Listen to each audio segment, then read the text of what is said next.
Hello and welcome to the David Icke videocast. And what a week of hysteria it has been in Britain over alleged anti-Semitism in the British opposition Labour Party, and particularly targeted at its leader, Jeremy Corbyn.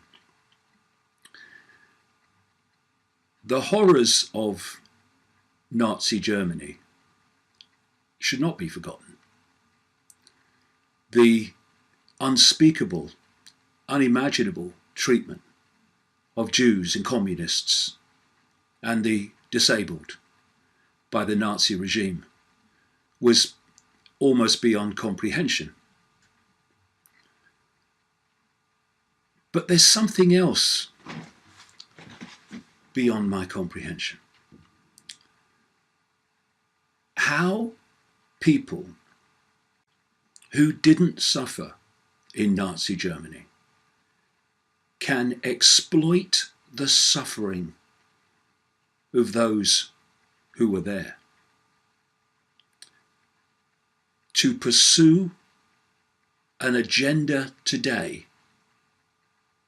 of the deletion of freedom of speech and the deletion of any criticism of the far-right apartheid regime of Benjamin Netanyahu in Israel. Because that is what ultimately this hysteria against Jeremy Corbyn and the British Labour Party is all about. It should not be forgotten either that Jeremy Corbyn came to power as leader because of an organisation within the Labour Party called Momentum.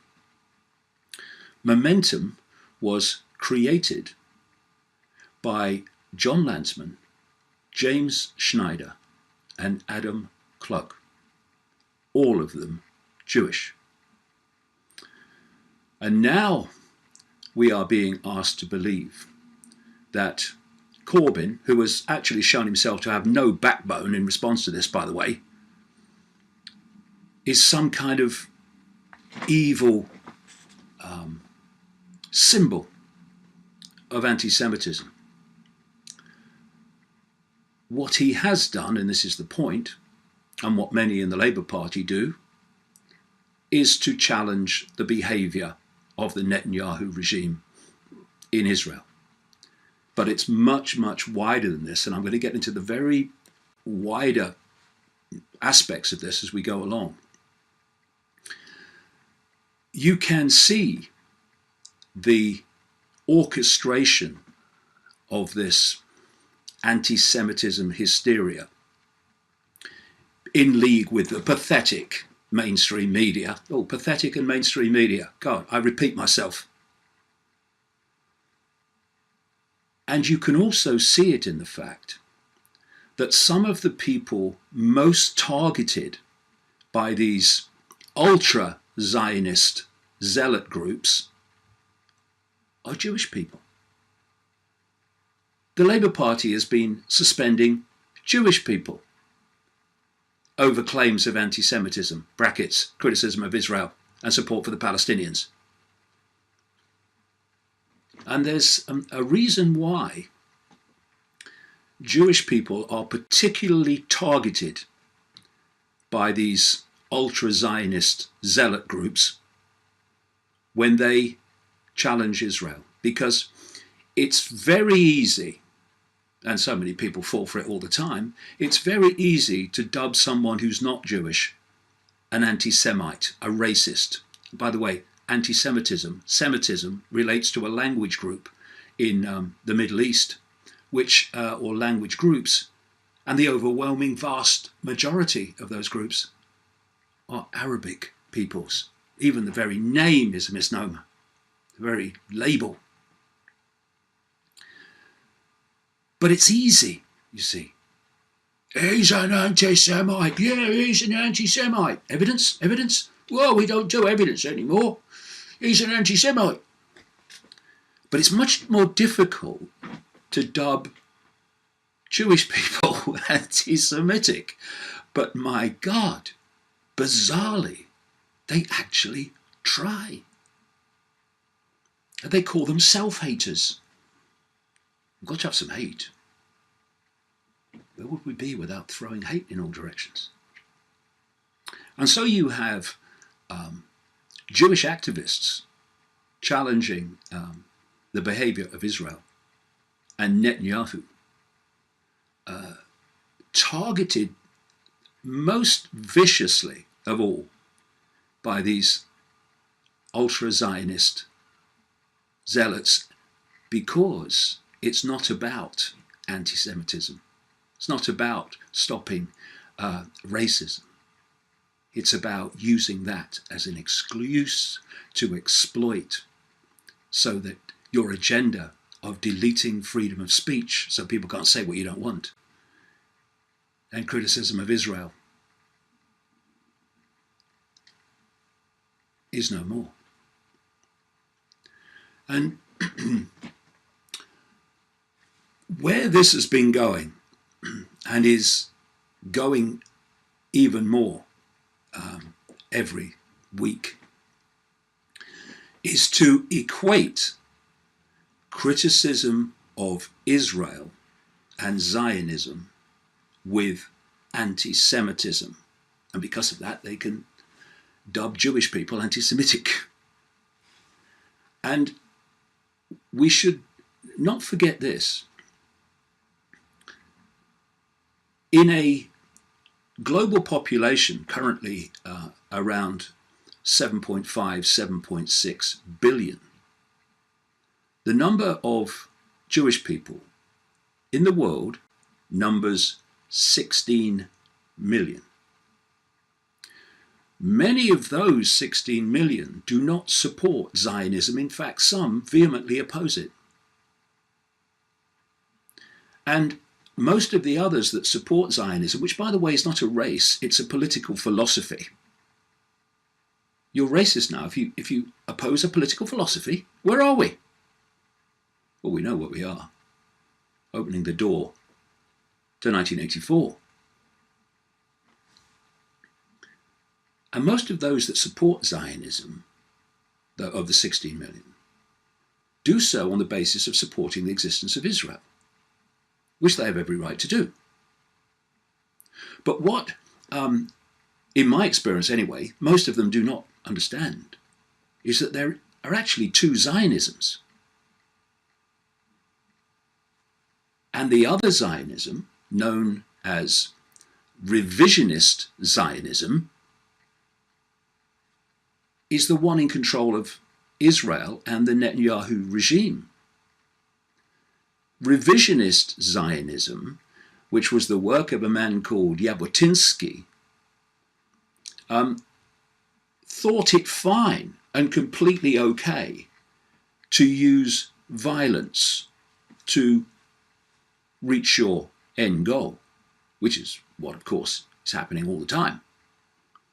And one of Jabotinsky's close associates who worked very closely with him, the father of Benjamin Netanyahu. This is not about protecting Jewish people from racism. Everybody should be protected from genuine racism. I don't have a racist cell in my body. I find racism ludicrous. If people look at my philosophy on life, that we're all consciousness, the same consciousness, having different experiences, then to self-identify with race, never mind judge someone else by it, borders on insanity and certainly confirms a complete misunderstanding of the nature of reality, the nature of who we are. So my philosophy on life and reality is the ultimate non-racism, because I'm saying we're all the same consciousness, just having different experiences. Race, what's it matter? But race and racial divisions are used to divide and rule the target population so that the tiny few can get what they want. Now, I'm going to come in a second to how this definition of anti-Semitism has been expanded and expanded to take in more things. Extraordinary story. But first, this is a former Israeli government minister, the late and great Shulamit Aloni, who stood up for Palestinian rights on the basis of just simple justice, just simple fairness, just simple humanity. And she spoke in on an alternative TV program in America some years ago now, and explained how the brand everyone you want to silence anti-Semitic scam works. Have a look at this. Yours is a voice of criticism we don't often hear in the United States. Often when there is dissent expressed in the United States against policies of the Israeli government, people here are called anti-Semitic. What is your response to that as an Israeli Jew? Well, it's a trick. We always use it. When from Europe somebody is criticizing Israel, then we bring up the Holocaust. When in this country people are criticizing Israel, then there are anti-Semitic. And the organization is strong and has a lot of money, and the ties between Israel and the American Jewish establishment are very strong, and they are strong in this country. As you know, they have power, which it's okay. They are talented people, and they have power, money, and media, and other things. And their attitude is Israel, my country, right or wrong, the identification. And they are not ready to hear criticism. And it's very easy to blame people who criticize certain acts of the Israeli government as anti-Semitics, and to bring up the Holocaust and the suffering of the Jewish people, and that justify everything we do to the Palestinians. So that, clearly explained, is what is actually going on with this hysteria against Corbyn and the Labour Party. And if he had any backbone, he would actually stand up and say so instead of getting down on his knees.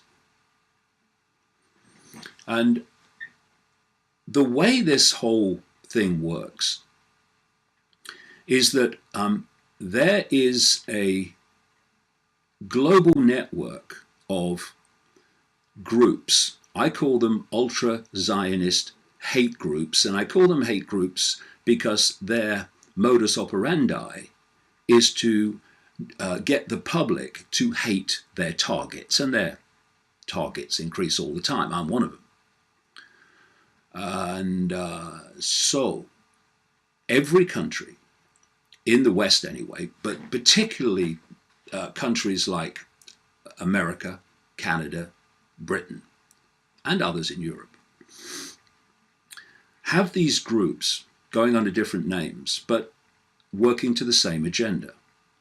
And that is to use anti-Semitism as a slur to silence any opposition to Israel, those that are trying to advance the boycott of Israel, the BDS, on the basis of Israel's behavior towards the Palestinians, and to basically delete free speech in general, because this is part of a much bigger picture than just what is happening to the Labour Party.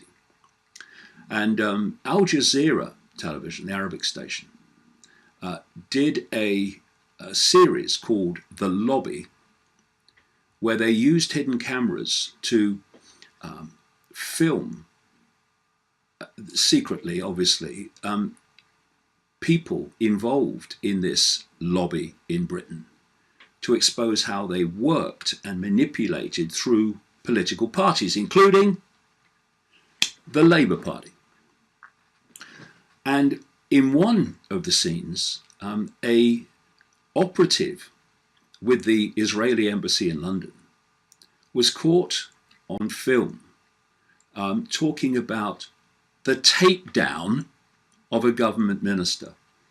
and causing problems, basically, for people who in politics were saying things that Israel didn't want them to say.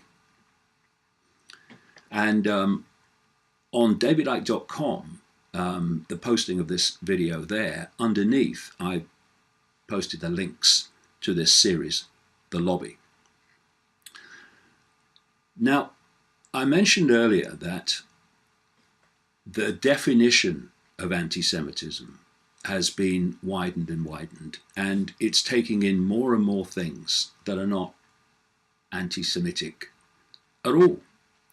And it started out with an organization called the Holocaust, or the International Holocaust Remembrance Alliance. This is an organization, of course, dominated by Zionists and Zionist groups, and also, apparently, those wonderful, truthful, honest people, Bill Clinton and Tony Blair, were helpful in its creation. Anyway, in 2016, this organization developed, and it's been accepted by governments now, a new definition of anti-Semitism, which basically has changed the game. And this is the upfront definition, but the devil's in the detail, and I'm going to come to the detail in a second. Anti-Semitism is a certain perception of Jews which may be expressed as hatred towards Jews. Rhetorical and physical manifestations of anti-Semitism are directed towards Jewish or non-Jewish individuals and or their property, towards Jewish community institutions and religious facilities. Now that's the upfront definition. Now the detail. This Berlin-based International Holocaust Remembrance Alliance equates in its detail criticism of Israel with anti-Semitism, criticism of Zionism with anti-Semitism, because what it says is this, and these are a series of examples of anti-Semitism based on that definition that it has produced with the definition.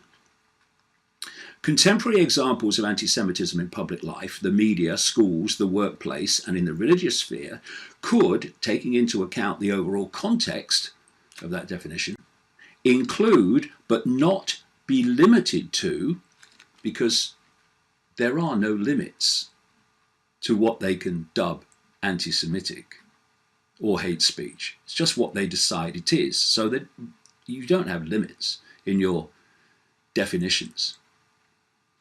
You want a cup of tea? Anti-Semitic.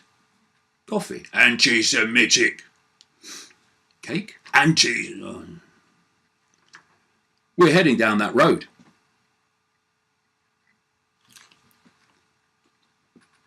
And so these are the examples that they provide of anti-Semitism now.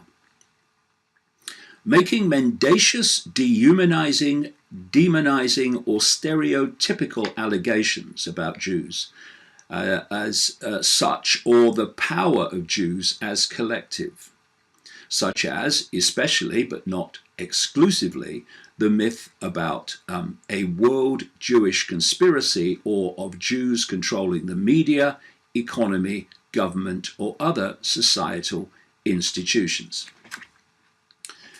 You'll notice that facts that you can produce have no relevance whatsoever. Truth is, and facts are no defense against this definition of anti-Semitism, because suggesting it, no matter how much you may support what you say, is anti-Semitic in and of itself. Now, this is not about protecting Jewish people from anti-Semitism and racism. It's about protecting everyone in the Zionist lobby from exposure for whatever they may do, because whatever you expose them doing, if it's not nice, is anti-Semitic by this definition. It's protection. It's not about stopping racism, it's protection. In fact, these things can add to anti-Semitism because people wrongly dub what the few do with what all Jewish people do. That's the ludicrous nature of it. The potential is to make anti-Semitism worse, not better, as some Jewish people have pointed out this past week. And so making mendacious, dehumanizing, demonizing, and etc. allegations, the myth of controlling this and controlling that, controlling government. But what about the guy from the Israeli embassy who was caught on hidden cameras calling for the takedown of a government minister in Britain? Another one, accusing Jews as a people of being responsible for real or imagined wrongdoing committed by a single Jewish person or group, or even for acts committed by non-Jews. Now that is an outrageous statement, because the very opposite is the case. What happens is if you highlight some manipulation or what it calls wrongdoing by a Jewish person or a Jewish group, you are not saying that means all Jews are the same. Absolutely not. It's a ridiculous thing to say. But what happens is these ultra-Zionist hate groups then dub you anti-Semitic for having the audacity to highlight one Jewish person or a group for manipulation or wrongdoing. The Rothschilds. The documentation of the manipulation of the world by the House of Rothschild, since it was created back in Germany, is enormous. Some members of the Rothschild family have come out and said it. But you talk about Rothschilds. You might talk about other bankers and banking families that are not Jewish, but you talk about Rothschilds and anti-Semitic, which is the very opposite of what they're saying here. Denying the fact, scope, mechanisms, e.g. gas chambers, or intentionality of the genocide of the Jewish people at the hands of the National Socialist Germany and its supporters and accomplices during World War II (the Holocaust). Now, were Jewish people disgustingly treated by the Nazis in Germany? Of course. But that's not the point here. The point is that we are having it dubbed racist, and indeed, in many places, it's a jailable offence to question any aspect of an historical event in this case. Well, you may know better than me, but I can't think of another historical event in all human history where questioning any detail of it is A, a jailable offence, B, considered racism by definition. And this is not about, you see, what happened in Nazi Germany or any of that. That's another area of debate or perception.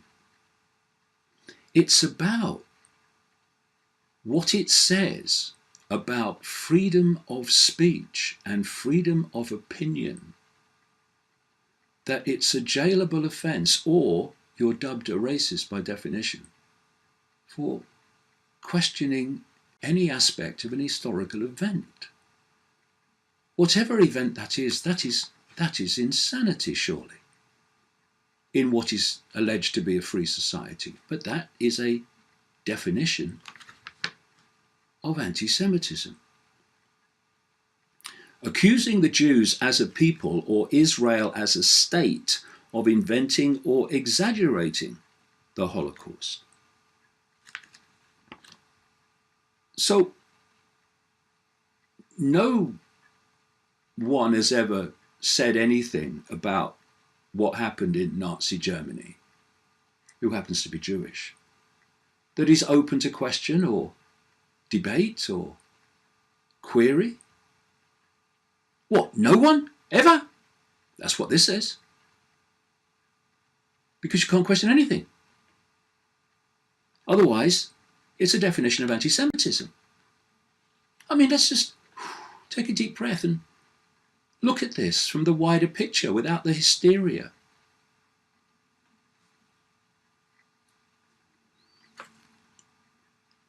Accusing Jewish citizens of being more loyal to Israel or to the alleged priorities of Jews worldwide than to the interests of their own nations.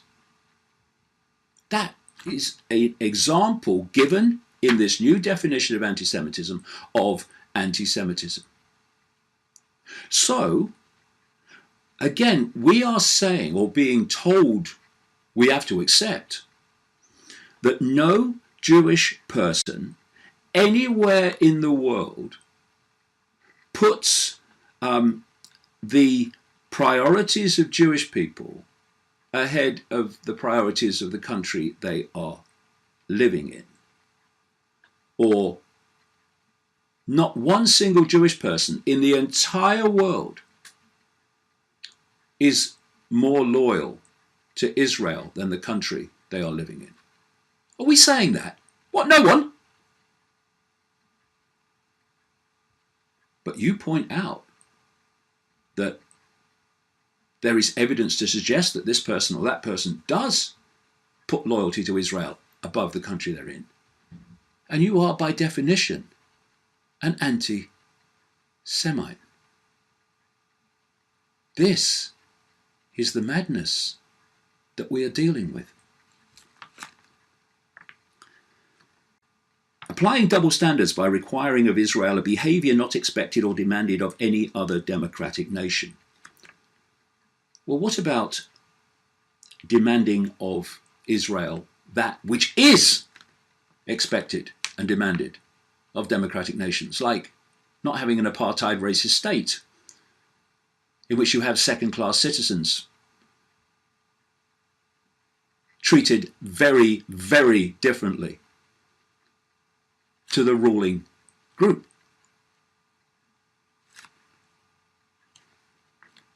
Drawing comparisons of contemporary Israeli policy to that of the Nazis.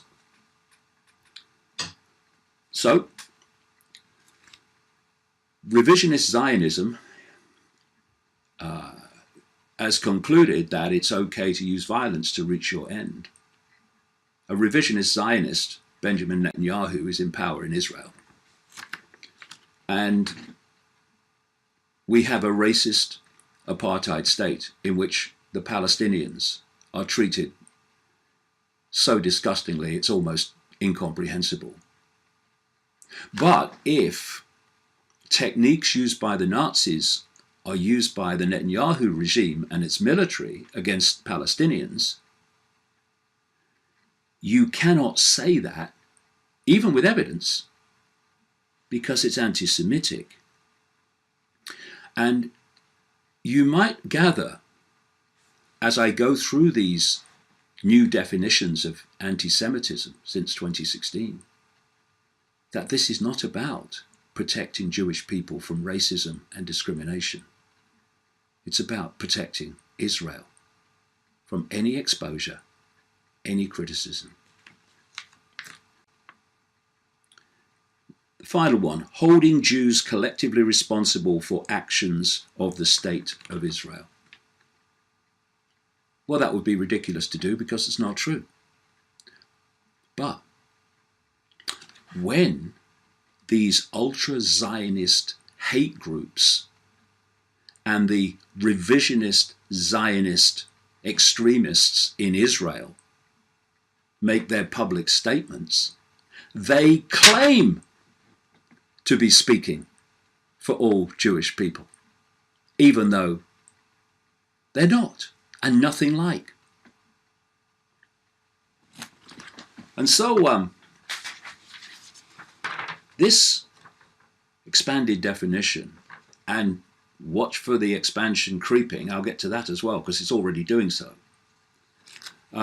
means that, as we've seen in this hysteria about Jeremy Corbyn this week, which came out of him putting something on social media supporting an American street artist known as Mere One,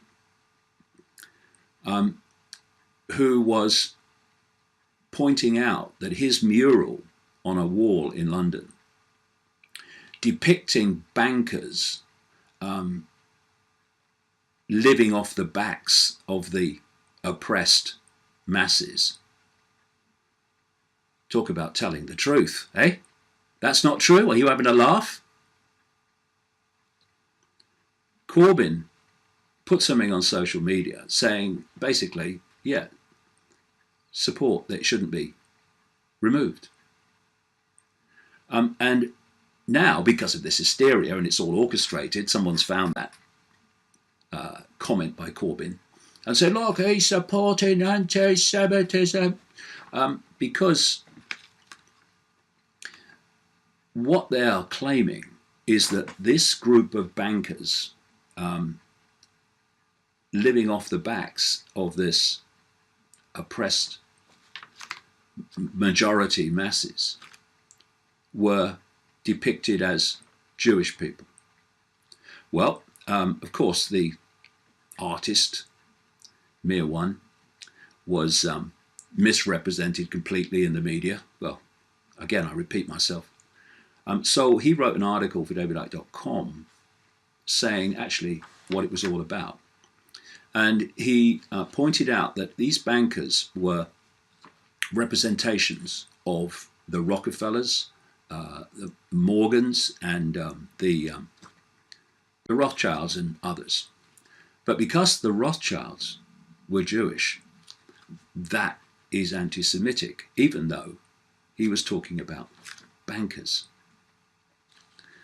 And we've also reached the point where someone who, whether you find the joke funny or not, made a joke with his dog. And the joke was founded, the very point of the joke was founded on the fact that the Nazis were horrible people. He's been convicted of a hate crime for anti-Semitism. Comedy's dead. It's been destroyed by PC and all this stuff. And so few comedians have the backbone to take it on. Few do, but not many. Now, what we are there for looking at is this gathering expansion of imposition by the few on the many. And this week, in the wake of this hysteria,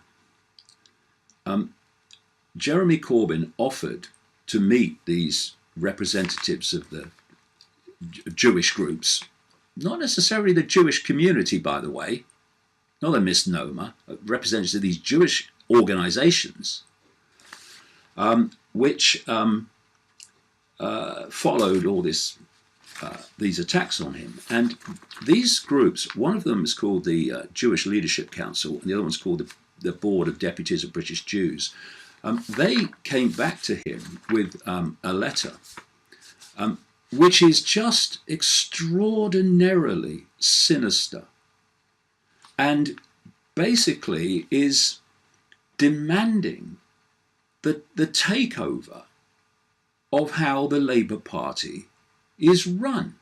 I'm going to go through, because what they say here is, no, We're not going to meet you, Mr. Corbyn, until you accept our terms for a meeting. And these are the terms. Like I say, sinister doesn't even begin to cut it. It says there's no point in a meeting if the situation remains the same or continues to worsen. In this spirit, and to enable a meeting to take place, we propose an agenda of actions for discussion. First one's headed leadership. The party leadership, and you personally, they say to Corbyn, must be seen and heard to lead this work. You must do what we say. Only your voice can persuade your followers that this is a necessary and correct course of action. If actions need to be passed by the NEC or other party bodies, you need to take personal responsibility for ensuring this happens. You are the leader of a British political party with aspirations for government, but you will do what we say, not what your members say. Anti-Semitism disciplinary cases, of which there are increasing as this witch hunt in the Labour Party goes on, with many Jewish people, Jewish members of the Labour Party, subject to that witch hunt for reasons I've explained. It says outstanding and future cases of disciplinary actions to be brought to a swift conclusion under a fixed timescale. An independent, mutually agreed ombudsman should be appointed to oversee performance, reporting to the party and to the Board of Deputies and the Jewish Leadership Council. This is a takeover demanded of a major British political party with aspirations to government. Relations with suspended members that have been suspended after allegations, often with no evidence, of anti-Semitism. These people say MPs, members of Parliament, councillors and other party members should not share platforms with people who have been suspended or expelled for anti-Semitism. And constituency Labour parties should not provide them with a platform. Anybody doing so should themselves be suspended from membership. In the case of MPs, they should lose the party whip. So we demand that we decide what happens in the Labour Party and who Labour Party local branches give a platform to. Education. Every time I read the word education, in almost every context, what I see is indoctrination. Anyway, just me. The party should circulate the IHRA definition of anti-Semitism with all its examples and clauses, that which I've just gone through, to all members and branches. The party should work with mainstream Jewish community organisations to develop and implement education about anti-Semitism. This should include a clear list of unacceptable language, such as the use of Zio or Zionist as a term of abuse, based on the full IHRA definition and on the examples included.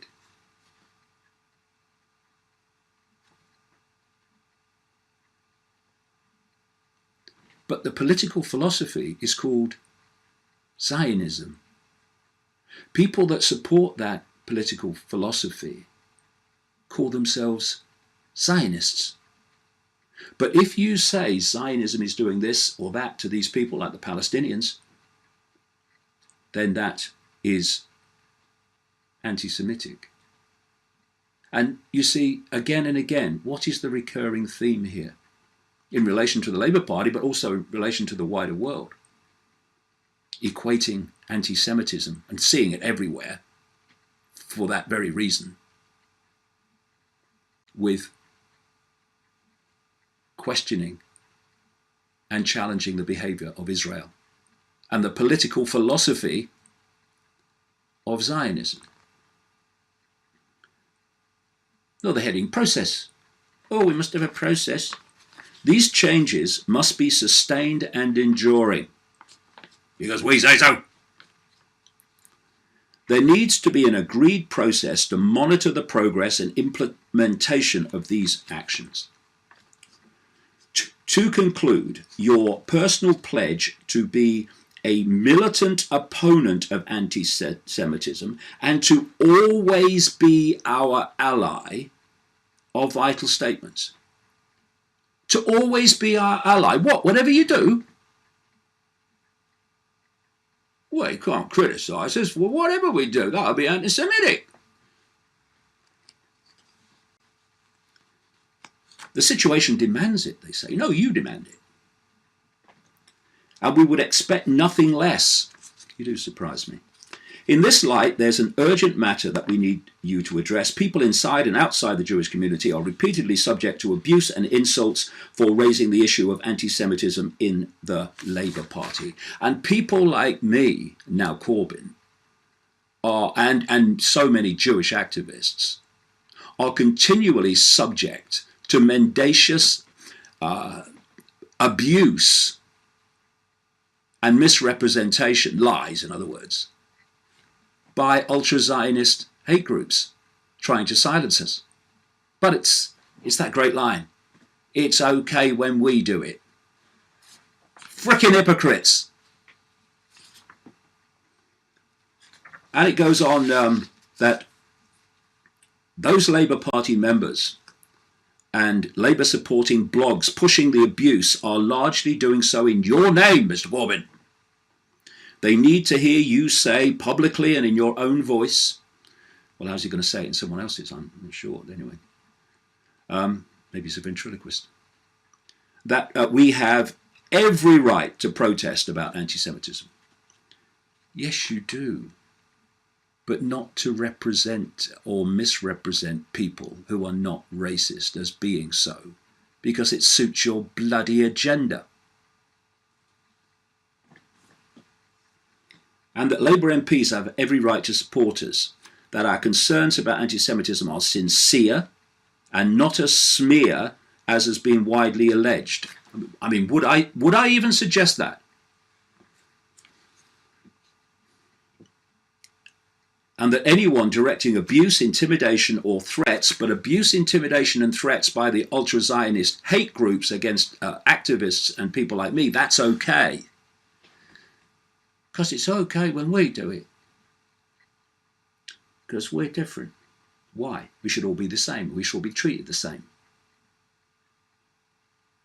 Anyone directing abuse, intimidation or threats at those of us who oppose anti-Semitism is damaging your efforts to eliminate it and to start rebuilding trust. We firmly believe that this must happen urgently and certainly before we meet. And it's signed Jonathan Goldstein, chair of the Jewish Leadership Council, and Jonathan Arkush, president of the Board of Deputies of British Jews. And what is that saying?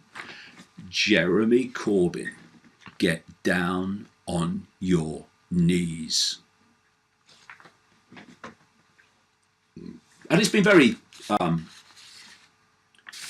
disappointing, I would say, to see that Jeremy Corbyn has basically done that instead of pointing out that criticism of Israel and criticism of the extremes of Zionism, particularly revisionist Zionism, is not anti-Semitic.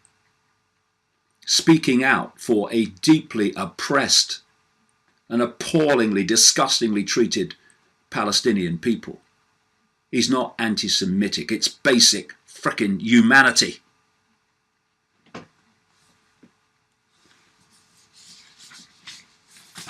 And so we have these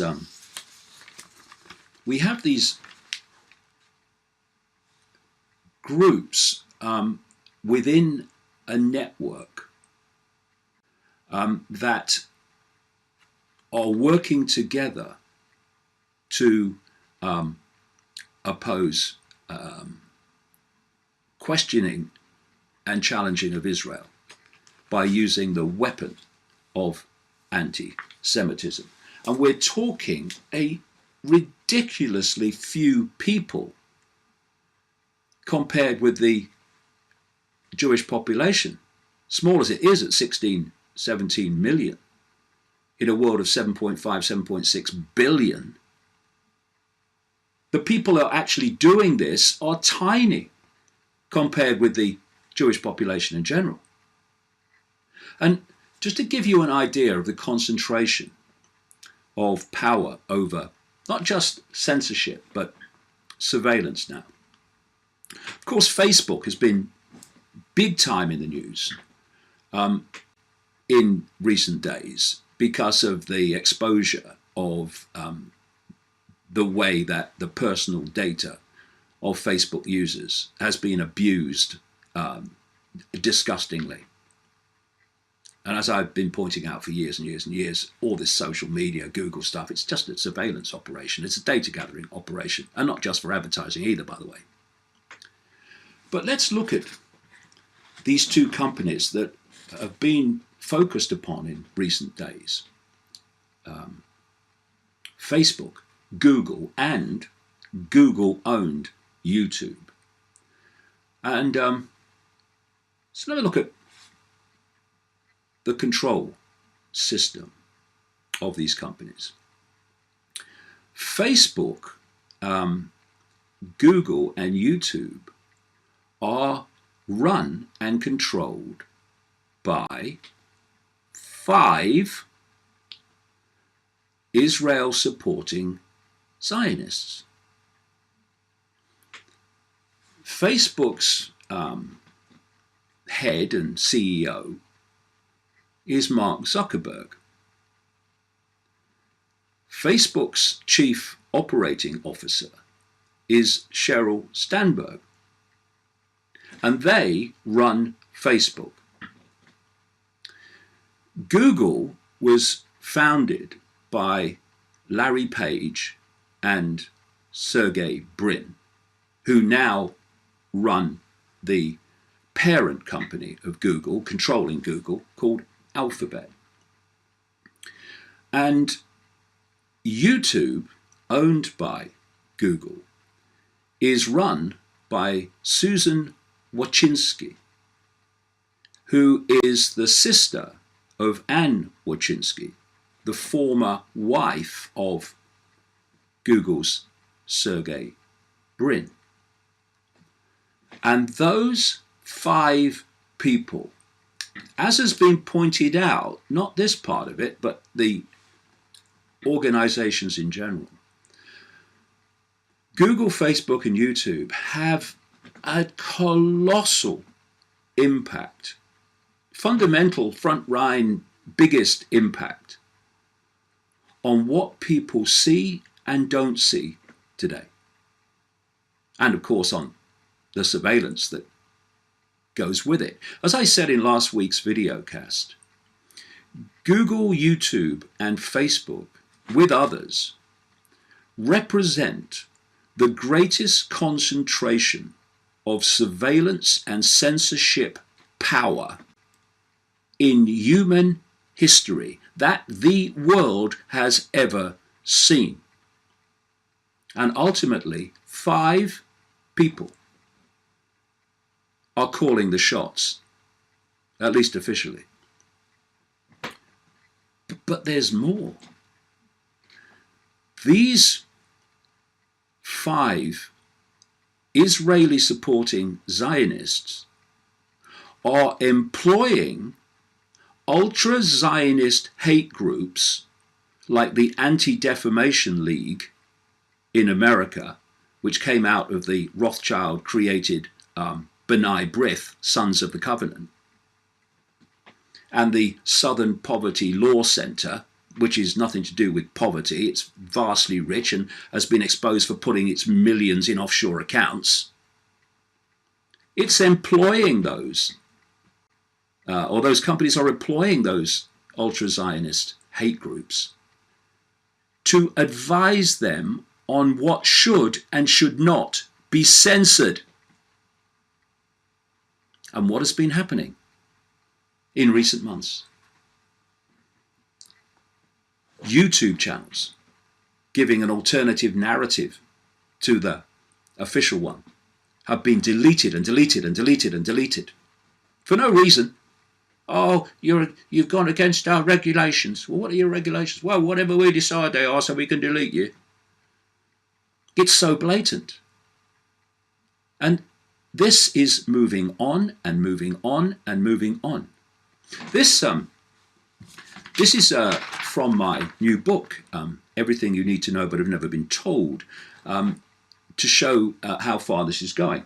The next inevitable extension of censorship, I write, came with the announcement in 2017 that the notorious Anti-Defamation League, which ironically goes around defaming people, talk about inversion, the ADL, was planning a state-of-the-art command center in Silicon Valley to monitor everything online that it decides is hate. Of course, the definition of that goes wider and wider all the time. And the very creation of hate crime was manipulated into reality by the ADL.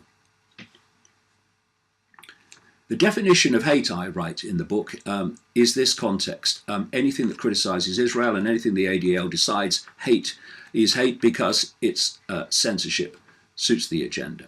ADL Chief Executive Jonathan Greenblatt revealed the establishment of the new censorship center, and never want to exaggerate, he is quoted as comparing the alleged growth of anti-Semitism in the United States to that of Nazi Germany. Oh, you can make comparisons with Nazi Germany then, as long as it's okay with you. The centre will use the, quote, best-in-class technology, according to Greenblatt, to provide insights to government and policymakers. Yeah, I bet it bloody will. Pass that through the Orwellian translation unit, I write, and it becomes to tell the people what information and opinion they can and cannot circulate. And if we come back to Britain, the same's happening here. There's two groups in Britain that I'll highlight. One is called the Northwest Friends of Israel, and the other one is called the Campaign Against Anti-Semitism, or the CAA. And they both came into, the CAA, by the way, is one of those targeting Corbyn, the Labour Party now. And it's also, or both groups have tried and consistently try to silence me and to delete my ability to speak in public, even though British people want to hear it, because what they want matters. And I'm someone who says we're all one consciousness and racism is ridiculous, childlike, and stupid. But truth doesn't matter. Slurs matter to get the outcome you want, which is silencing people saying things you don't want them to say. Anyway, the CAA and the Northwest Friends of Israel both came into being out of nowhere in the summer of 2014, while the British public was being appalled and disgusted by the mass, merciless bombing by the Israeli military of Gaza in Operation Protective Edge, an operation that killed 2,256 Palestinians, including 500 children, and injured 17,000.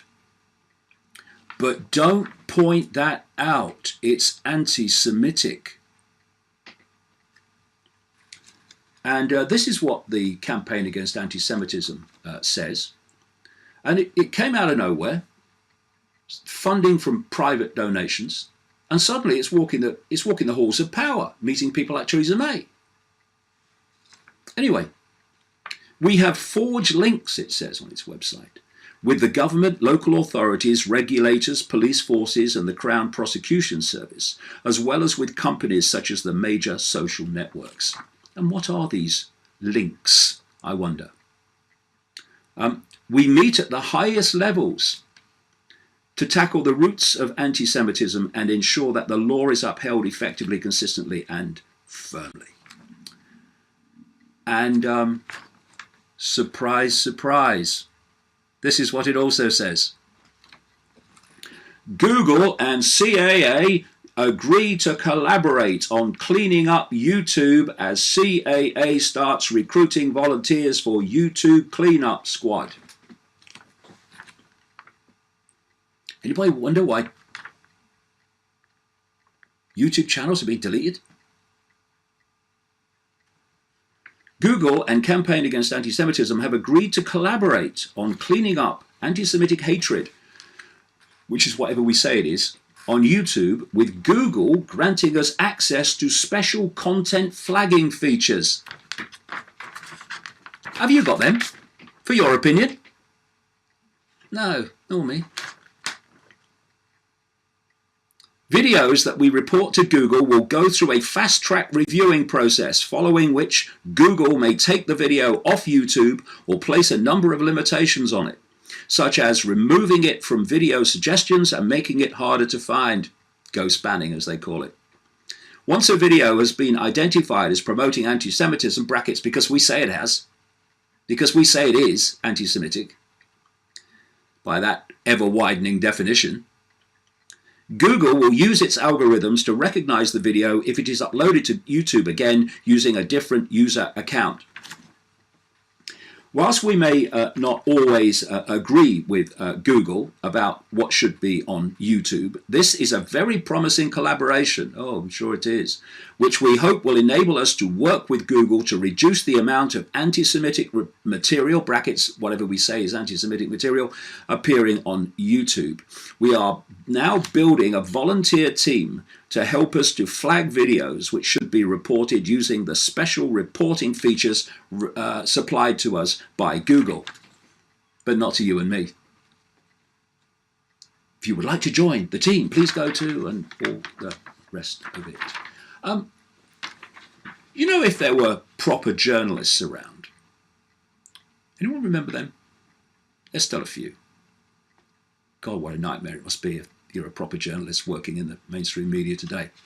Anyway, if you had some proper journalists, they would look at the CIA and they would say, okay, you came out of nowhere in 2014 amid the bombardment of Gaza, okay. And now you're walking the halls of power, and now you're working with YouTube to delete videos and opinion and free speech. You're trying to stop that David Icke bloke from speaking in public by telling the venues a load of crap about what he's going to say. Who are you? Who funds you? What is your agenda? But instead, no, the media, including the BBC, just have them on and they let them be quoted to say whatever they want. And it's called freedom of expression and a free press and a free media. They might also ask this question: how can the CIA be so involved in the deletion of free speech, the silencing of opinion, and targeting political parties, and still be a registered charity with all the benefits that come from that? Anyone in the media think that might be a question worth asking? Just no?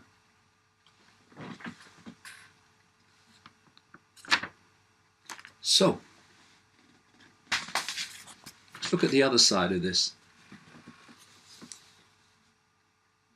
Facebook labels Palestinian journalism hate speech.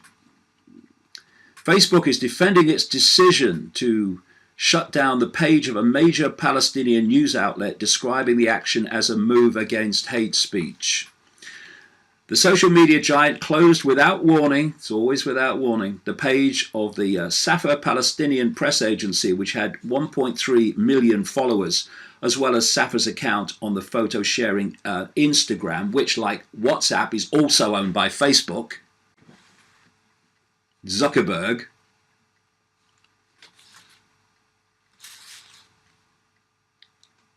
The Palestinian Media Association condemned Facebook's widening assault on the free speech of Palestinian journalists, calling it clear submission to the policies and dictates of the Israeli occupation, which is pursuing Palestinian activists on the basis of their political views and intellectual positions and issuing prison sentences against them. Surely not. It's the only democracy in the Middle East.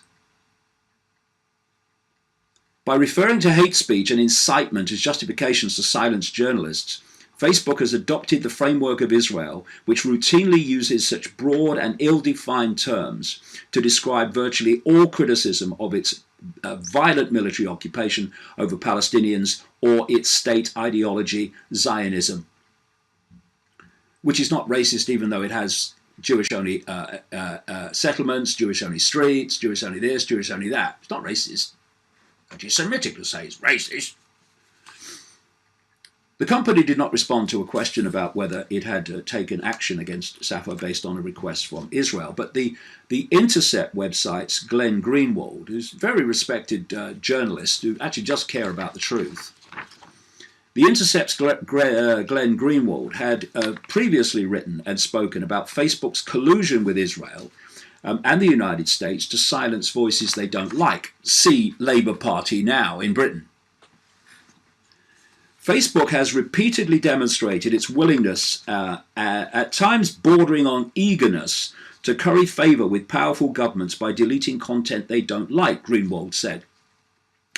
Goes on, one of the countries to which Facebook has proven itself to be most subservient, Greenwald says, is the Israeli government, and as a result it has engaged in a year-long censorship spree against Palestinians whose crime is that they express views and engage in activism that Israeli officials don't like. Brackets, see Labour Party in Britain now. Since the beginning of the year, Haaretz, the Israeli media newspaper, says, citing an unnamed Palestinian activist who monitors the issue, that about 500 Facebook pages of Palestinian activists and journalists have been closed by the company.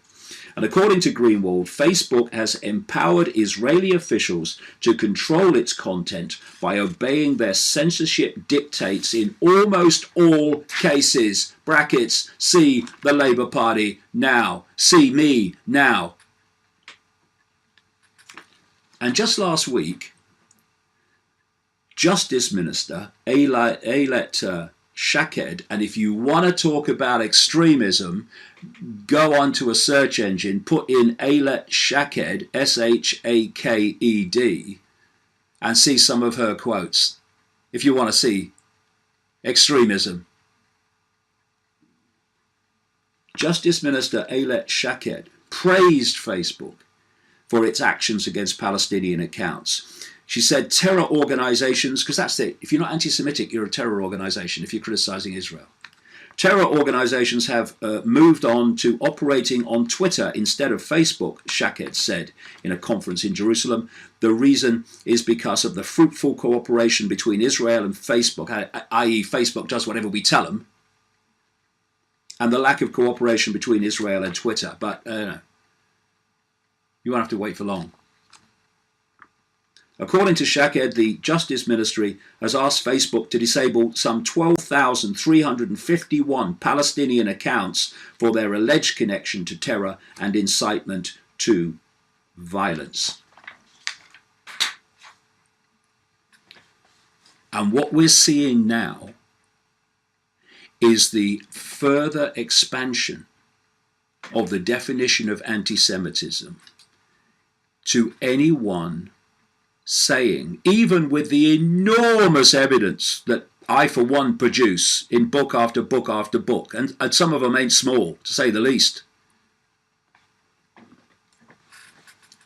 that anyone, no matter what the evidence, exposing the fact that a few people, through a global web of interconnected organizations, is directing, transforming, controlling human society, which becomes more obvious by the day, then they are also anti-Semitic. So now these ultra-Zionist hate groups are talking about tackling fake news, deleting conspiracy theories. Conspiracy theory, conspiracy theorists, a term brought into widespread use by the CIA to discredit people who were questioning the official story of the Kennedy assassination, are now used on anybody who is questioning the official narrative, supported, of course, by the ludicrous media. So this is not, even where we are now, with the events of this week in the Labour Party, this is not where it's meant to end. It's meant to continue until anything that you say that doesn't support the official narrative is either racist or supporting terrorism or whatever other excuse they come up with.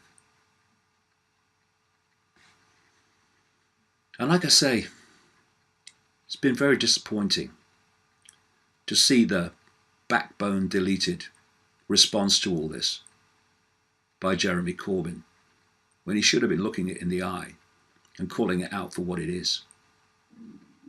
And I would say to Jeremy Corbyn, as I would say to the wider humanity, human race, get off your